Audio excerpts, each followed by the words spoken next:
বরের আবদার এই শীতের মরশুমে ফ্রাই বানাতে। ফ্রাই বানানোর জন্য চিকেন আনতে হবে। তো বলার সঙ্গে সঙ্গে চিকেনটাকেও নিয়ে চলে আসলো। আমিও একটু ভালো করে থেতো করে নিলাম, কারণ ফ্রাইয়ের জন্য চিকেনটা যাতে সব মশলাপাতি যায় তার জন্য সেরকমভাবে রেডি করতে হবে। আর একটু পুদিনা পাতা ফ্রিজে ছিল, পুদিনা পাতা, পেঁয়াজ, আদা বাটা, রসুন বাটা সব কিছু বাটা দিয়ে দিয়েছি, আর লঙ্কা, গোলমরিচ সব কিছু দিয়ে দিয়েছি, দিয়ে ভালো করে মিশিয়ে নিয়েছি। আর তারপর ব্রেড ক্রামটাও একটা জায়গায় নিয়ে নিয়েছি, আর ডিমের ব্যাটার, ডিম গুলিয়ে নিয়েছি। ব্যাস ব্রেড ক্রামে এক কোট করে নিয়ে আবার ডিমের ব্যাটারে ডুবিয়ে আরও এক কোট ব্রেড ক্রামে কোট করে নিলেই রেডি হয়ে গেল আমার চিকেন ফ্রাই।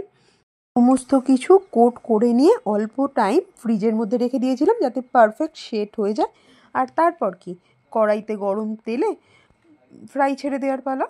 কারণ লাল লাল করে ভাজা না হলে ফ্রাইটা ঠিক খুব একটা ভালো লাগে না। আমার তো একটু কড়া ভাজাই পছন্দের। যাই হোক, আমাদের তো বেশ ভালো লেগেছে। তোমাদের রেসিপিটা কেমন লাগলো সেটা জানিও।